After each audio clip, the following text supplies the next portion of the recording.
Sanki hiç yanlış adım atmamışız, sanki hiç elimizi yanlış bir istikamette kullanmamışız.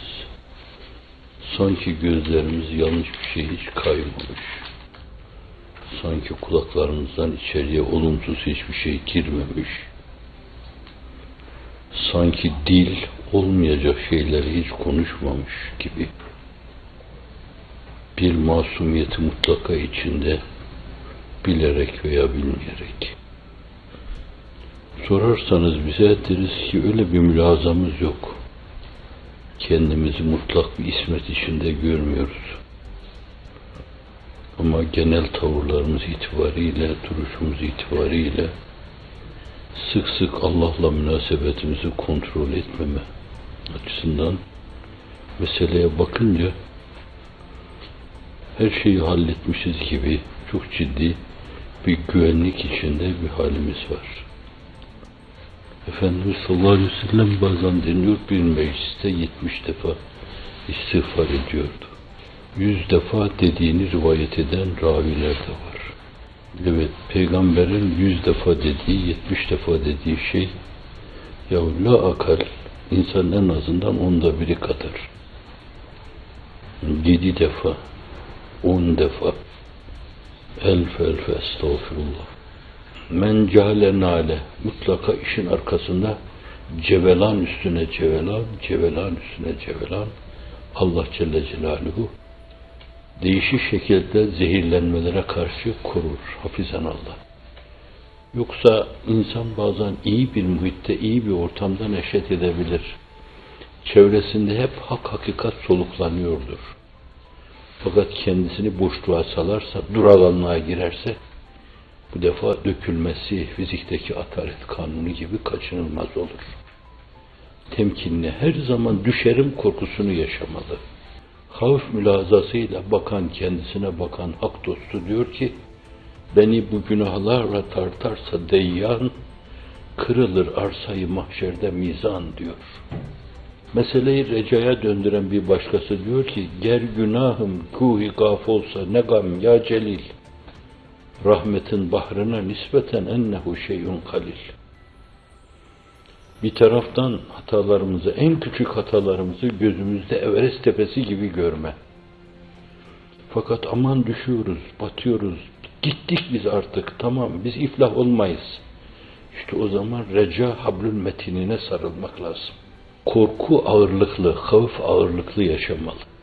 Onu öne çıkarmalı. Tabiri diğerle havf ekseninde yürümeli. Daha ziyade. Ama bir yönüyle artık öbür tarafa döndü. Azrail geldi, karşısında temessül etti. İşte o zaman Hazreti İmam Şafii gibi kalbim kas kat hale geldi, yollar daraldı, çok sıkıştım diyor. 55 yaşlarında hayatının her gününü dini ikameye hasretmiş bir insan. Ümidimi, recamı senin affına bir merdiven, asansör yaptı. Günahlarım gözümde bir büyüdü ki hiç sorma. Tazemenizden bir falan makarım. Ama kâne affuke azam. Senin affın ondan da büyüktür. Rahmetin vüs'ati her şeye yetecek kadardır. İnsan sürekli kendisini kontrol altına almazsa, dini disiplinlerle kendisini rehabilite ederek, ahseni takvime mazhariyetini, o mazhariyetin gereklerini yerine getirmeye çalışmıyorsa, hafizanallah, kendini salmış demektir bu. Dolayısıyla başa gelen bu türlü şeylerden zehirlenmesi kaçınılmaz olur. Böyle türlü zehirlenmeler vardır. Servet zehirler, kuvvet zehirler, hav zehirler,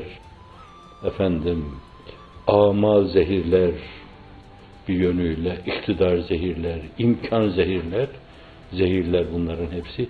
Ve bunlar bir yönüyle sureti insan gibi olsalar bile fakat hakikatta mahiyet değişikliğine uğramış, mesk olmuş varlıklardır bunlar.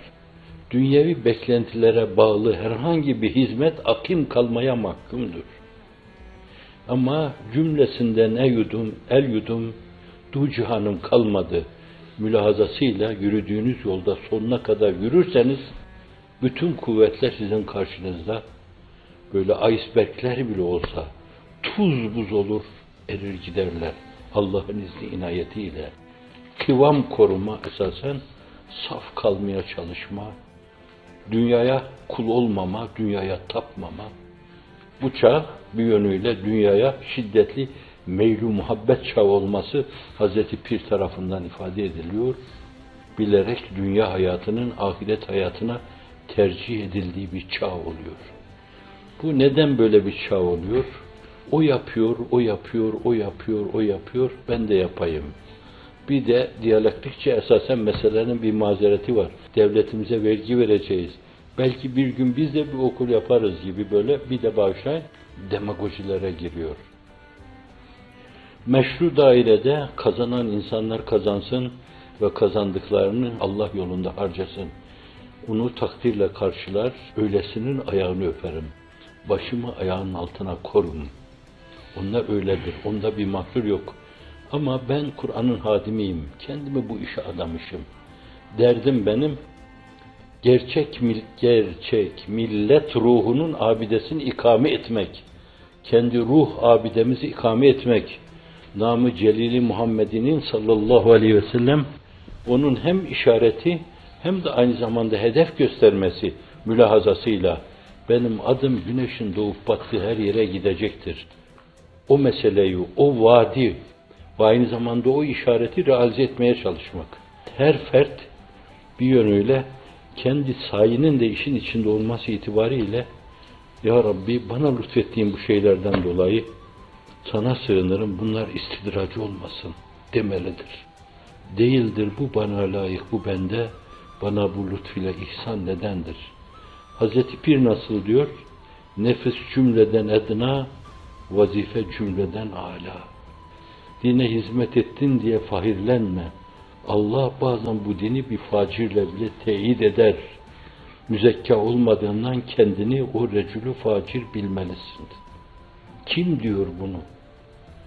Doğduğu günden itibaren gözünün içine günahın girmediği bir insan söylüyor. Niye söylüyor bunu? Talebelerine ders vermek için. İşte böyle düşünün. Cenab-ı Hakk'ın lütuflarını sahibinden bilin. Ve şöyle şükredin.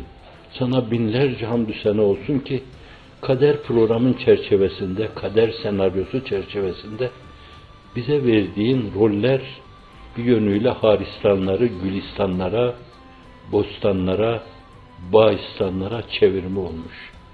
Bir bağ ki görmezse terbiyetmar, çalı çırpı sarar, haristan olur. Dünyanın haristana dönmemesi için sizi istihdam ediyorsa size önemli bir teveccüh var. Bu teveccühü yitirmemenin yolu da zehirlenmemek, her şeyi ondan bilmek, onun tarafından görülüyor olma adesesiyle onu görme ufuklarına nazarını teksif etmek, hep o mülahazayla yaşama, ihsanın bir manası o, bir manası da o. Bir manasını basamak yapmak ve gözünü diğer basamağa, estağfurullah, diğer zirveye dikmek. Cenab-ı Hak böyle samimane, halisane, muhlisane bu hizmette sizleri sabit kadem eylesin. Beni de kıtmiri de size bağışlasın inşallah.